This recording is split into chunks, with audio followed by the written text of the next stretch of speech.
Gracias, Señor, por el privilegio de poder siempre anunciar tu palabra.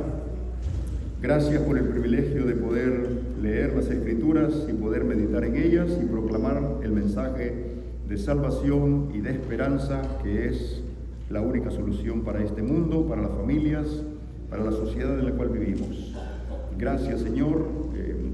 Abre nuestro entendimiento para que el resplandor de tu gracia ilumine nuestras mentes. En Cristo Jesús oramos. Amén. El Evangelio, dijo Cristo, es anunciado a los pobres. Lo dijo en varias ocasiones.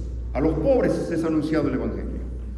Y no se está refiriendo únicamente a las personas menos privilegiadas o más necesitadas o propiamente hablando pobres, aunque los pobres a veces son los más receptivos para oír el mensaje de salvación, porque al rico, como dice el salmista, el proverbista, no le deja dormir la abundancia muchas veces. Pero no se está refiriendo solo a los pobres físicos, sino también a los más indignos. Básicamente el Evangelio dejaría de ser el Evangelio de la gracia si no estuviera dirigido a pecadores. Si fuera para gente buena, religiosa, no sería el Evangelio de la gracia. La gracia es gracia cuando se orienta al necesitado, al pecador y a los más indignos. Y en este caso, el pasaje del que vamos a hablar en esta mañana es Cristo en una comunidad de samaritanos, hablando con una mujer que, de hecho, el solo hecho de que lo vieran sus discípulos hablando con una mujer les sorprendió, aunque no le preguntaron por respeto qué hablaba o qué le preguntaba. La costumbre de los judíos pues era indigno. Es más, un rabino ni a su mujer le podía hablar en público. Era tanto el cuidado, el respeto que había hacia su personalidad, hacia su integridad, de que aún hablar con una mujer se consideraba indigno, mucho menos en una plaza pública. Pero aquí Jesús, rompiendo las barreras, los prejuicios, se dirige sin ningún problema a esta mujer. Es más, es él quien inicia el diálogo cuando le dice: mujer, dame de beber. Y ahí empieza el diálogo. La semana pasada hablamos bastante de eso, pero Jesús le habla de un agua que ella le dice: jamás en ningún pozo terreno podrás encontrar el agua que yo doy. El agua que yo doy es agua que salta para vida eterna. Y esto nos recuerda las profecías de Isaías y otros profetas que hablaron en relación al agua, haciendo del agua una analogía. Dice Isaías 55:11: a todos los sedientos, venid a las aguas. A todos los sedientos. Allá en Isaías 58:11 también dice el profeta: Jehová te pastoreará siempre, y en las sequías saciará tu alma y dará vigor a tus huesos, y serás como huerto de riego y como manantial de aguas, cuyas aguas nunca faltan. Ya eso era un anticipo de lo que íbamos a encontrar en Cristo de una manera más plena y más completa. El agua que Dios ofrece es un agua que salta para vida eterna, como dice el mismo. Y fíjense, los que conocen el tema y los que han bebido de esa agua y han experimentado esa relación gloriosa con Dios, se dan cuenta que beber del agua que Dios ofrece a través de Cristo es, en primer lugar, el perdón de nuestros pecados, porque la Biblia dice: bienaventurado el hombre a quien Jehová no culpa de iniquidad. Y eso es imposible si no es a través de la redención y la gracia de Dios. Así que el primer beneficio es la salvación eterna que nos da Dios, perdonando nuestros pecados, adoptándonos, santificándonos y libres de toda condenación, como dice la palabra. Pero eso no es todo. La única vida plena, válida, gozosa, digna, es la que se vive en Dios. Como dice la palabra, si alguno está en Cristo, precisamente por eso es nueva criatura. Ahí es donde alcanzamos la dignidad, la plenitud, el gozo, la paz. A eso se refería el Señor cuando dice: ríos de agua viva correrán de su interior. Lamentablemente, y sin darnos cuenta, la mayoría de las personas están buscando seguridad, satisfacción, deleites temporales que no llenan ni llenarán jamás nuestras más profundas necesidades. Pensamos que si mejora la calidad de nuestra vida, si mejora la economía y contamos con una buena salud y tenemos seguridad, estaremos a salvo. Qué engañados que estamos. La realidad es que lo podemos tener todo y terminar tan solos y tan vacíos y tan decepcionados como muchos tantos que terminan sin Dios. La única vida válida es la que se vive en Dios a través de Cristo. En el diálogo con esta mujer de Samaria es sorprendente. Este pasaje está animado no solamente por el diálogo cargado de tanta enseñanza teológica, sino que tiene cosas sorprendentemente que no le dijo a Nicodemo, ni se la dijo a otros líderes religiosos o teólogos o maestros de la ley. Sin embargo, esta mujer indigna, propiamente hablando, mal vista, le dice cosas interesantes que hasta el día de hoy no aparecen, no se registran en otras partes de los evangelios, como se enfatiza aquí en el Evangelio de Juan. Le declaró muchos conceptos, pero por lo menos 3 sobresalen. Le dijo que él era el dador del agua viva. Le dijo que él era el dador del agua viva. Pero no solamente eso, le dijo que él satisface las necesidades más profundas del alma. Se identificó con ella, fíjense, como el Mesías. A Nicodemo no le dijo que era el Mesías. No sabemos la extensión del diálogo, hasta dónde se extendió, pero de alguna manera el Evangelio no lo registra. Sin embargo, a esta mujer le dice: mujer, créeme, yo soy. Pero también le habló con relación a la verdadera adoración. Ustedes adoran aquí, nosotros adoramos allá, ustedes tienen estas creencias, nosotros también, pero mira, la hora viene, mujer, la hora viene, la hora no viene, la hora llegó con la llegada de Cristo. Cuando los verdaderos adoradores adorarán al Padre en espíritu y en verdad. Eso es maravilloso, que Cristo se lo está revelando, como dije al principio, a una persona de las que se consideraba menos dignas de recibir revelaciones tan profundas como estas. Ahora, en la segunda parte del diálogo, que es lo que vamos a ver brevemente esta hora, encontramos otras declaraciones de Jesús. Dice el evangelista que en eso vinieron sus discípulos.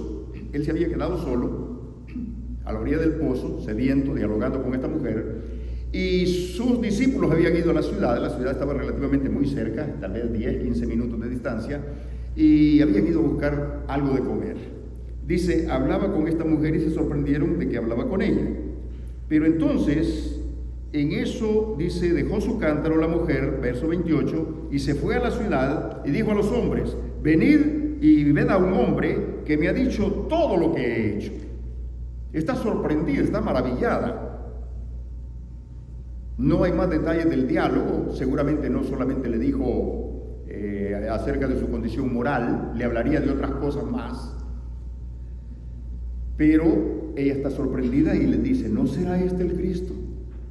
Hay una inquietud, hay algo que ha empezado a quemar su corazón y a promover esa necesidad de Dios.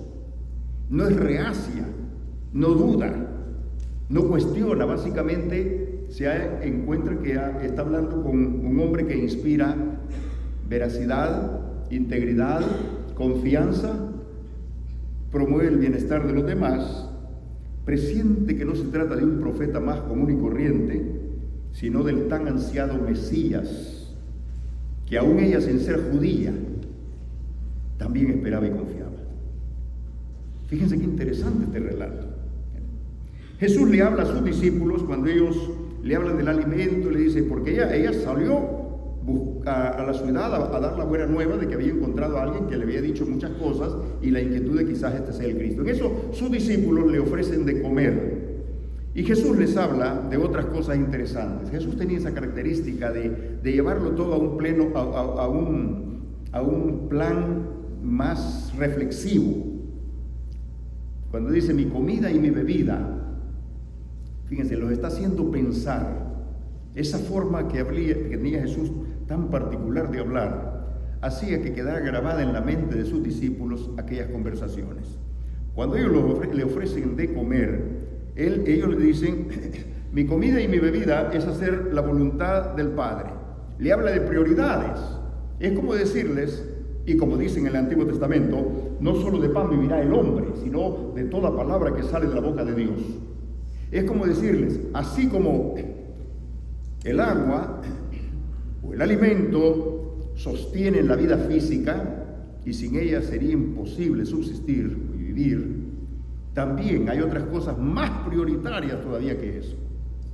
Hay un pan espiritual, hay una bebida espiritual, hay una relación con Dios que satisface también las cosas espirituales, porque las cosas físicas, temporales, carnales, son temporales, pero lo que Jesús menciona aquí siempre es el aspecto espiritual.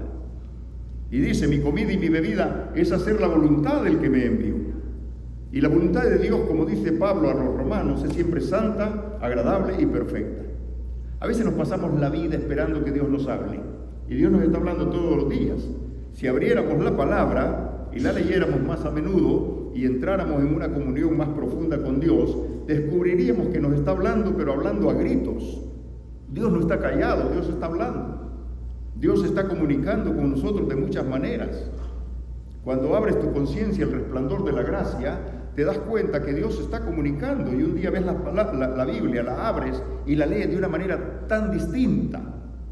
Un día doblas tus rodillas y oras de una manera tan distinta, porque te das cuenta que estás en una relación de comunión con Dios. Dios está hablando, y en esa comunión Dios te hace ver cuál es la voluntad del Padre. A veces nos pasamos, como dije, la vida esperando que Dios nos dé una señal, que Dios nos habla, pero si es que Dios ha estado hablando, y de una manera directa.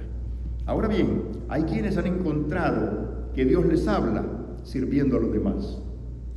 Dios les habla sirviendo en tu iglesia. Dios les habla bendiciendo a tu familia. Dios les habla siendo una mejor persona, no siendo más santos, ni siendo más de iglesia. Dios nos va a hablar cuando vamos a la necesidad. Hay un poema que ya lo he repetido en varias ocasiones, me gusta tanto, de Marta Márquez, una poetisa argentina, que dice, no fue la cruz, no fue el Calvario, eso no fue todo tu Calvario. Tu sufrimiento era la gente, las personas, la piel cansada de los ancianos, la prostituta que te dio llanto. Le diste más lágrimas a la miseria de otros, al dolor, que a tus dos manos con saña horadados. Fue más feroz el clamor del ciego, diciendo, ten misericordia de mí, que el latigazo de los soldados. Jesús veía en las personas necesidades, y en esas necesidades encontramos a Dios. En esas necesidades ajenas podemos encontrar a nuestro Dios disfrazado, de pobre, de ilegal, de preso, de viuda, de huérfano. No lo sabemos. Puede que allí esté tu Dios disfrazado. Y Jesús le dio prioridad a las personas necesitadas. Luego se refiere a la sagrada labor también de mirar a nuestro alrededor. Y quiero decirles algo. Cuando Jesús dice, miren los campos blancos, no es tiempo de la siega. No hay campos. No hay campos, en ese momento no hay campos. Porque los evangelistas van narrando las fechas más o menos, y los especialistas se dicen que ese no era momento de cosecha. Pero ya vamos a llegar a esa parte. Yo quiero que vean a qué se refería cuando Jesús dice vean los campos blancos. Pero sí les está hablando, y lo que está dejando en claro, el énfasis que pone es en mirar la gran tarea que tenemos por delante y que no estamos cumpliendo. Y por otro lado, la necesidad de compartir este mensaje que Él ha puesto en nuestros corazones para que lo llevemos a otras personas. El ejemplo de la mujer es el marco de referencia que Cristo va a usar para demostrar que cuando se rompen los prejuicios religiosos, raciales, étnicos, estamos haciendo la voluntad de Dios. Cristo no tuvo prejuicio. Pudo pasar por la ciudad de Samaria y hablar con una mujer de mala reputación y no contaminarse ni tener problemas. Y eso nos hace ver cómo la iglesia de Cristo debería de ser. No una iglesia exclusiva para ciertas personas santas, sino una iglesia abierta para que todo aquel que en él cree no se pierda, mas tenga la vida eterna. Hemos dejado muchas cosas que la iglesia primitiva mantenía vivas, y la iglesia moderna hoy en día se volvió más profesional que nunca, más de élite en algunos lugares, más exclusiva, pero más perdida que nunca. Se cayó en un evangelicalismo bobo, absurdo, donde las personas no se dan cuenta que no están sirviendo ni honrando a Dios, sino sistemas corruptos, o personas o evangelistas le rinden culto a una imagen, a un hombre, a una mujer. Y eso es triste. Eso es triste porque la iglesia ha perdido el sabor, ha perdido la sal. Y aquí, fíjense, y son los prejuicios los que nos han ido llevando a ese punto de ceguera voluntaria. Son los prejuicios. Si nosotros pudiéramos ver a las personas como las vio Jesús, dice el evangelista que al ver las multitudes, las vio como ovejas desamparadas que no tenían pastor. Ya la iglesia no mira hacia las personas. Las mira de acuerdo a sus nacionalidades o de acuerdo a su estatus migratorio o de acuerdo a su estatus social. Qué triste haber perdido la mirada del pastor. La mirada del pastor es esa. Al ver las multitudes tuvo compasión de ellas, porque las vio dispersas y desamparadas, como ovejas que no tenían pastor. Así miraba Jesús a las personas.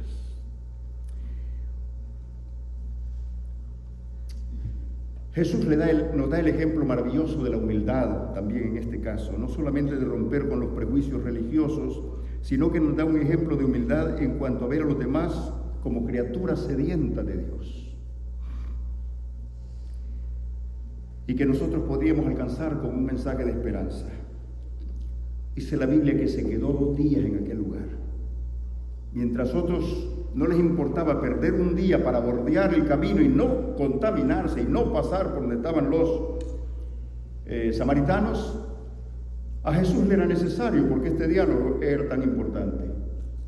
Esta mujer podía ser una fuente de bendición para su comunidad una vez que se encontraba con la gracia de Dios. Por eso, dice el evangelista, le era necesario. Por el otro lado, es importante ver también que después de eso, que están plenamente convencidos, dice la Biblia, le rogaron que se quedara con ellos. Le rogaron, le suplicaron que se quedara con ellos. Y Jesús accedió. Y vinieron cantidad de personas a decirle, ya no creemos solamente por lo que esta mujer nos ha dicho, sino por lo que vemos y oímos a través de ti. Ha sucedido algo increíble, fíjense, los habitantes de aquella región han creído lo que los judíos, muchos, no todos, pero muchos de ellos, especialmente los líderes religiosos, no pudieron creer. Lo que los judíos vieron solamente a un impostor, a un igualado, queriéndose hacer igual a Dios. Lo que muchos incluso llegaron a decir que tenía hasta demonios. Estos samaritanos no tuvieron ningún reparo, creyeron en Dios, creyeron en Jesús. Por eso es que a los pobres es anunciado el Evangelio, a los más indignos, porque a veces son los más receptivos al mensaje de la gracia. Han sido impresionados por la persona santa de Jesús, por sus palabras, le vino a encender el corazón, le vino a esperanzar el alma.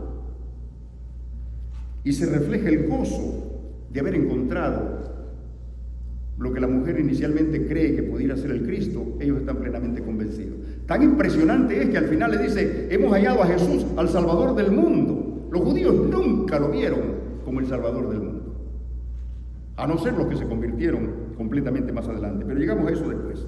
Hemos oído y sabemos, le dice. Ese es el maravilloso ejemplo de lo que significa recibir a Cristo. No conocer cosas de Cristo, acerca de Cristo, sino conocerle a través de la conversión. Hemos oído y sabemos. Por eso es claro cuando dice a todos los sedientos, a los más necesitados les es anunciado al Evangelio. Y fíjense, en esto estaría pensando Pablo cuando escribe a los Efesios, capítulo 2, verso 10, 11, por ahí, cuando les dice, y vosotros que en otro tiempo, está hablando a gentiles, y vosotros que en otro tiempo, dice, estabais en la carne, refiriéndose a la circuncisión. Sin Cristo, alejados de la ciudadanía de Israel, ajenos a los pactos de la promesa, sin esperanza y sin Dios en el mundo. Pero mira lo que dice aquí al final: ahora en Cristo habéis sido hechos cercanos por la sangre de Cristo. Plenamente el Evangelio de la gracia se está predicando, y ustedes, que antes no eran pueblo y eran despreciados y maltratados y mal vistos, ahora han venido a ser hijos de la gracia de Dios, a recibir una herencia incorruptible, inmarcesible e incontaminable, como dice Pedro. Hechos cercanos. Se llegaría el día en que judíos y gentiles tendrían acceso al manantial de la vida. La hora viene y ahora es cuando los verdaderos adoradores adorarán al Padre en espíritu y en verdad. Jesús le menciona a los discípulos también, es que la conversación es profunda, porque de la comida pasa a decirles algo de la labranza, y le dice el Señor: ustedes dicen aún faltan 4 meses para que llegue la siega. Y aquí yo les digo: alcen la mirada, alcen vuestros ojos y miren los campos, porque están blancos para la siega. Pasa de un concepto a otro inmediatamente. De la comida, que es hacer la voluntad de Dios, lo que más le agradaba a él. Y de hecho, hay un salmo que dice: el hacer tu voluntad, oh Dios mío, me ha agradado. De ese concepto de obediencia, haciendo la voluntad de Dios, dice, ahora pasa al concepto de alcen la mirada y vean los campos. Y no hay campos en absoluto en ese momento ahí. Lo que hay son personas, pero quiero dejar eso para el final. Miren, cuando dice aún faltan 4 meses para que llegue la siega, eso es cierto. No hay siega en ese momento.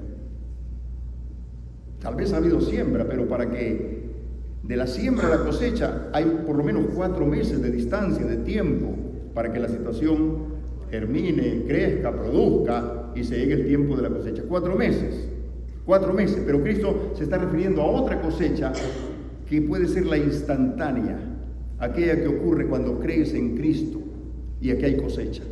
Esta mujer, en ella fue sembrada la semilla de la gracia, y va y cree y prospera, y hay una cosecha de samaritanos que uno no se imagina de dónde salió tanta gente. Y por eso dice el Señor: alcen la mirada y vean los campos blancos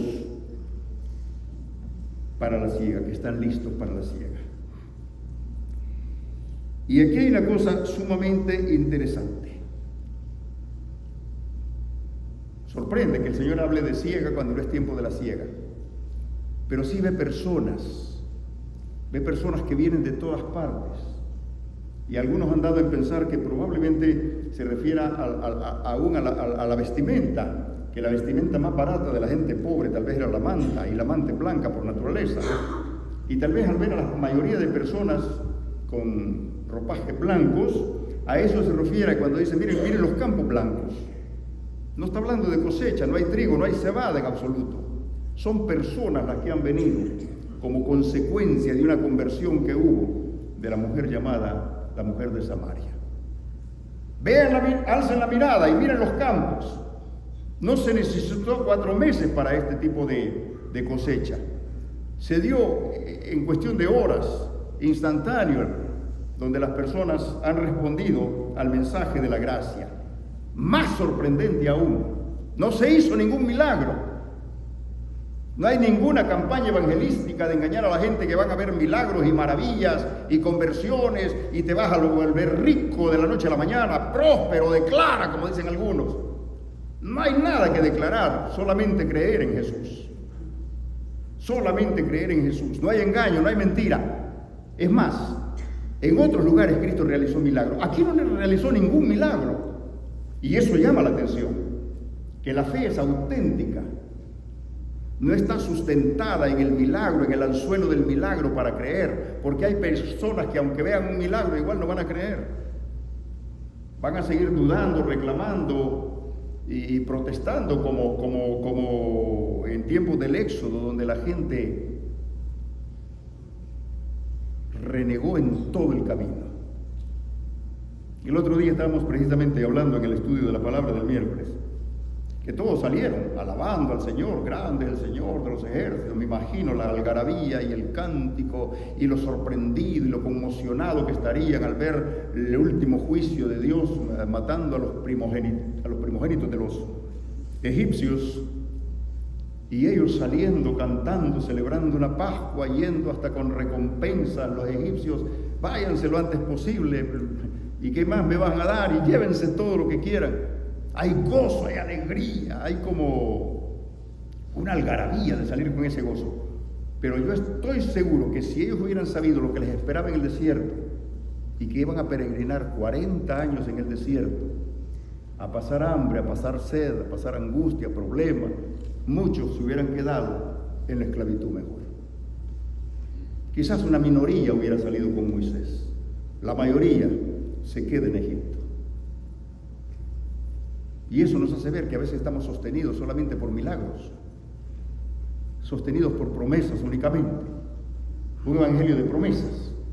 Yo siempre recuerdo que antes, cuando la gente oraba en las casas a la hora de la comida, había unas tarjetitas ahí que se llamaba el pan de vida, y había una promesa, solo promesas, ahí no habían otra cosa que no fuera promesa.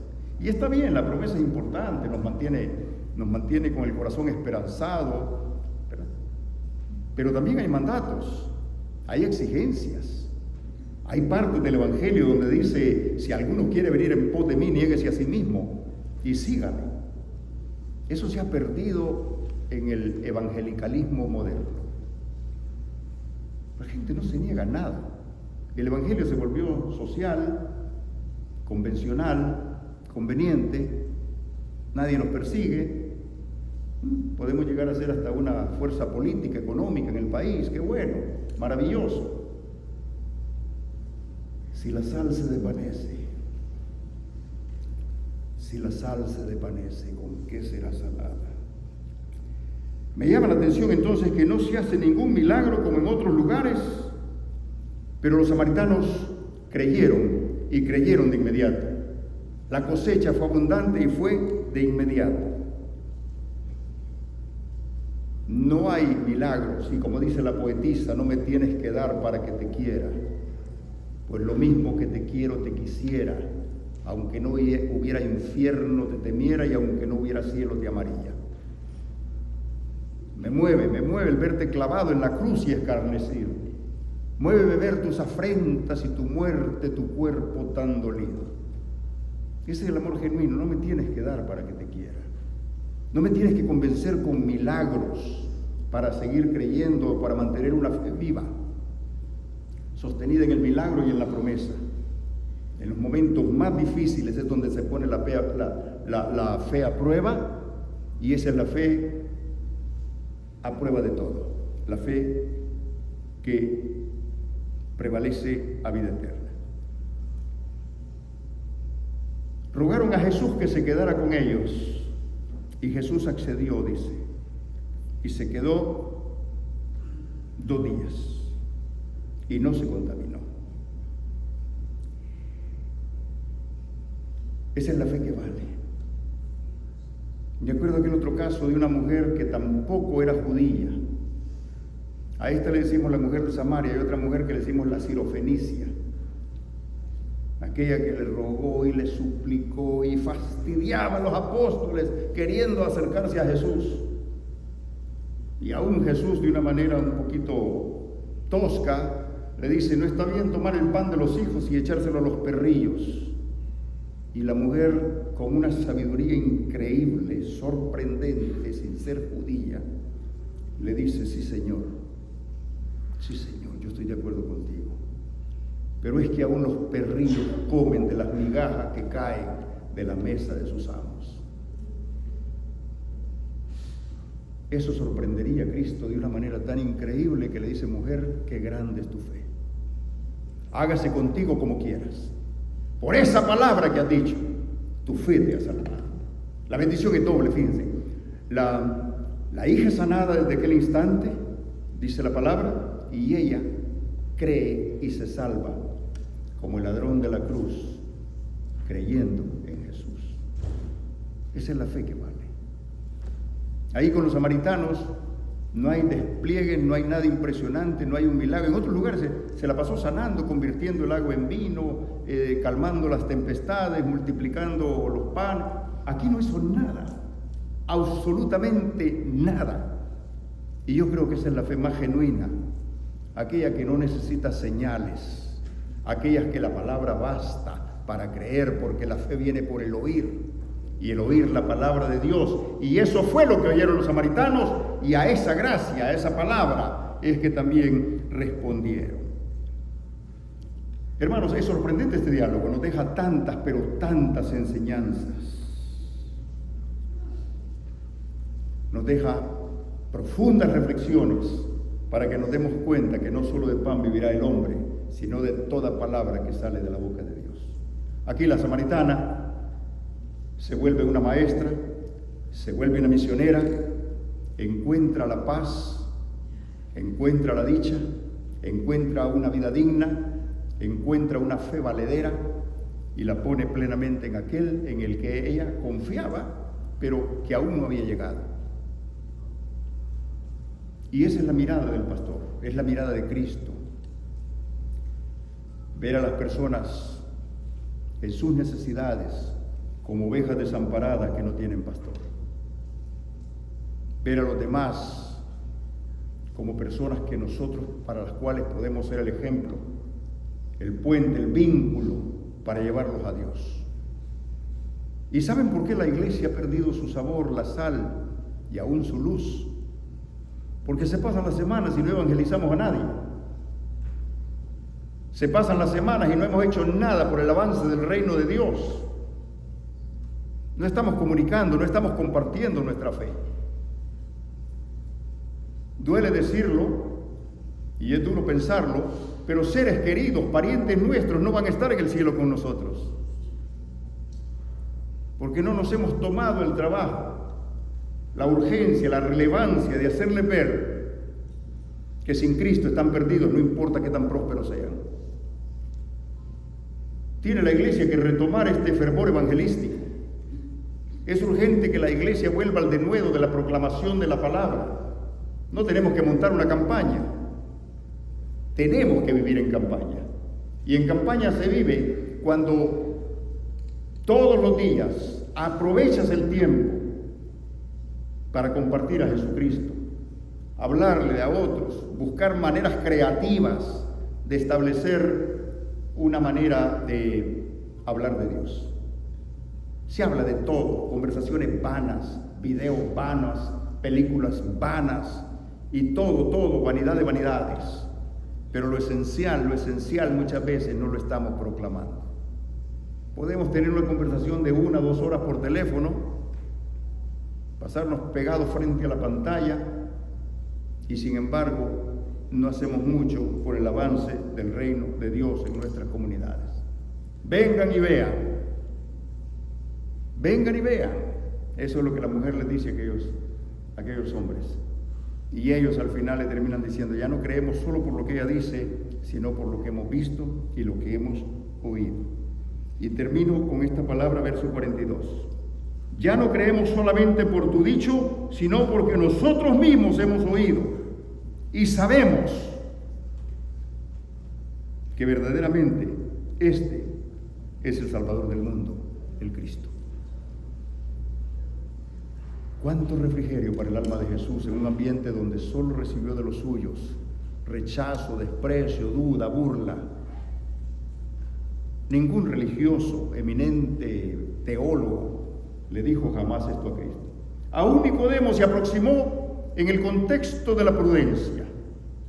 Muy protocolarmente le dice, maestro, sabemos que has venido de Dios porque nadie... Me imagino que hasta ensayó el discurso.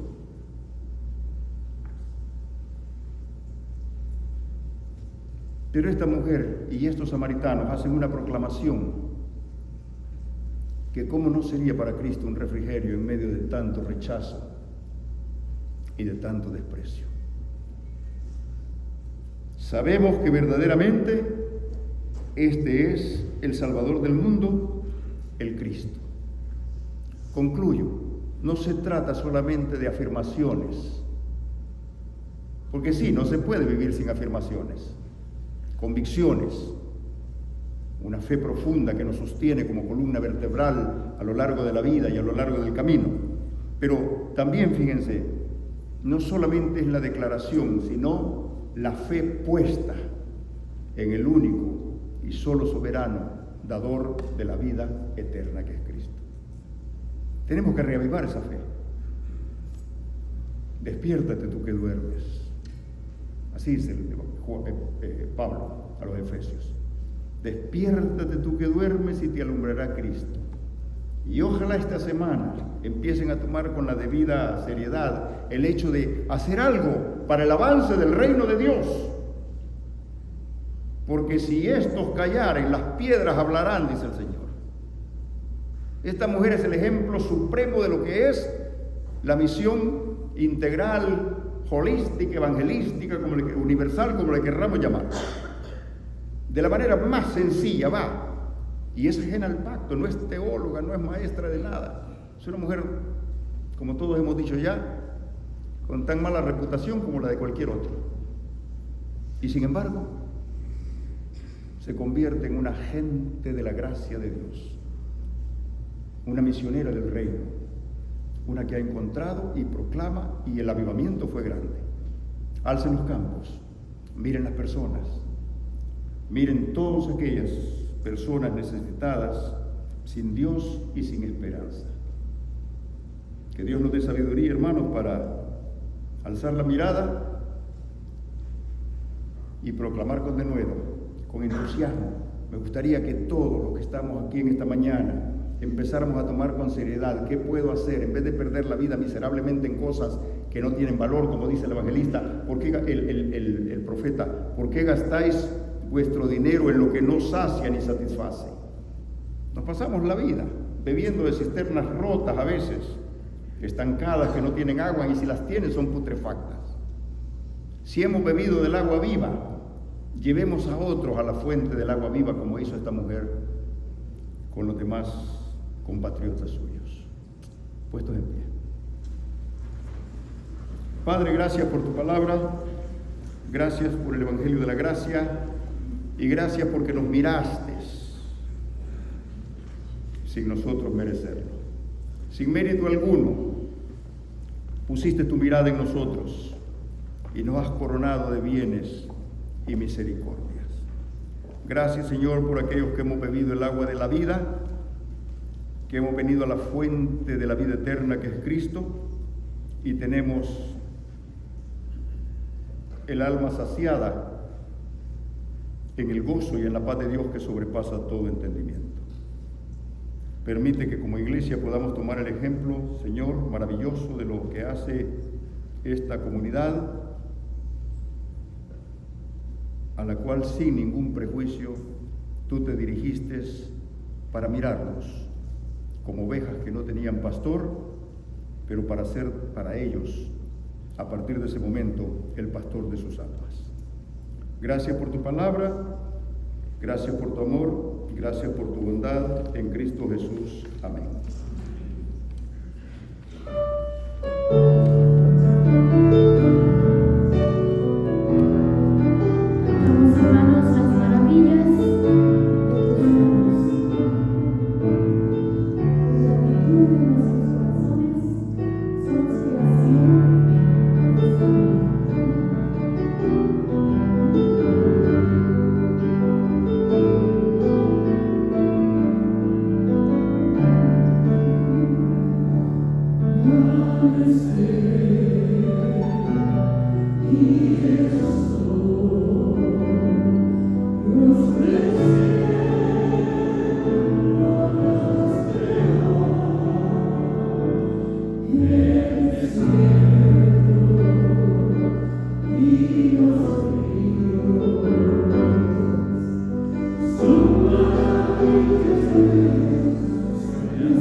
nuestro Padre Dios, la gracia de nuestro Señor Jesucristo y la comunión del Espíritu Santo sea en todos y cada uno de ustedes, ahora y siempre.